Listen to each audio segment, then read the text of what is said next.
Hi, this is Western Airsoft. I'm Maury, and I'll be reviewing the Dboys Scar L version 2 black. We got this gun on Airsoft GI for $190, and we can say that it's well worth the money because it's really high quality for a clone, and it's pretty reliable. We've taken this to exactly 4 skirmishes since we bought it. We've had it for about since July of 10, and it's really held up. It's done a really good job. We have not upgraded the internals at all. We haven't reshimmed it yet. We're going to. We haven't done anything to this. It's completely stock, and it works perfectly. Now, the stuff it came with is an 8.4 volt nickel metal hydride 1200 milliamp battery, which is actually okay. It's not bad. I've seen one review where some kid went on for like 3 minutes bitching about the battery, but it's actually a good battery. However, I tend to use a 9.6 volt mini type instead of this. This is my backup though. It is a good battery though, and does give it a decent rate of fire. It'll have a 300 round high cap magazine. It's metal and it's decent.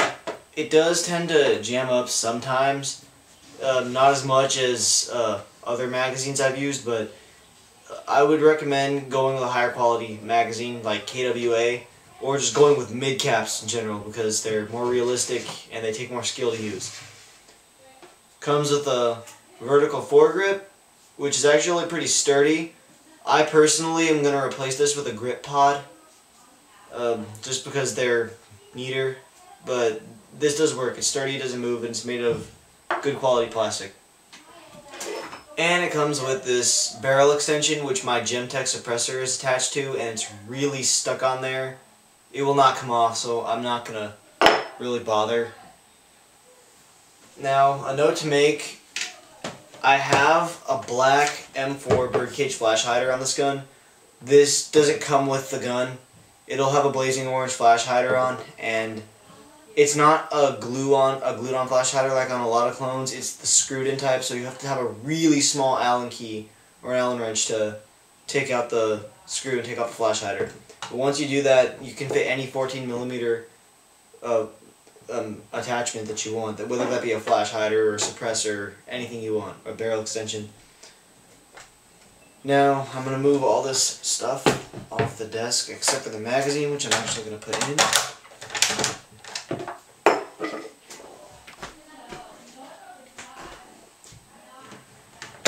Alright, so the gun itself is actually full metal. You have an entire aluminum upper receiver. It's not that zinc pot metal like you would find on some of the JGs. Like, it's actually really good quality metal. It's got a functioning charging handle, and I'll show you on this side. It reveals your hop up, which is a simple wheel. It's it's not like an M4 hop up wheel. It's more of a G36C style. Up turns the hop up off all the way, and down puts on more. Oh, and a note to make is pulling back the charging handle also exposes your version 2 gearbox, cylinder, and air nozzle, and it does make a pretty good sound. You can actually unscrew the charging handle itself right here and switch it to the other side if you want, which I actually did because when I got it, this charging handle was on this side, and I didn't really like that because it felt weird on my offhand.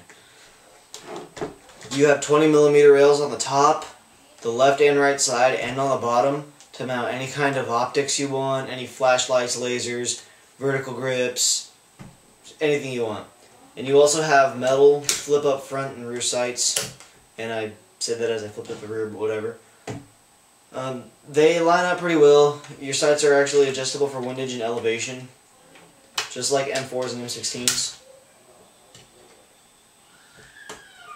The only thing that I would have to say is bad is that this front sight wobbles a little bit. I don't know if you can hear this. That's the front sight, but it's not too much. It doesn't really mess up your accuracy at all. Your lower receiver is actually made out of good quality polymer, and that's not a complaint because the real Scar, it's made out of polymer too. It's not a metal lower receiver, and that's to make it lighter. Your stock and pistol grip are also made out of the same type of polymer that the body is made out of. You have ambidextrous controls. As you can see, your mag release is here and here. You have an ambidextrous fire selector. I don't know if you can see that on the camera. Fire selector actually clicks into place really well. You have a folding stock, which to fold, you push this button right here and fold it like I just did. Be careful because the stock's actually where you store your battery, and if you're not careful when closing it, you'll pinch up your wire, and as you can see, my shrink wrap is a little chewed up, so you have to be kind of careful when doing that. I'm going to flip the gun over to this side so you can see that on that side, not only can you fold your stock, this is how you adjust your stock or elevation.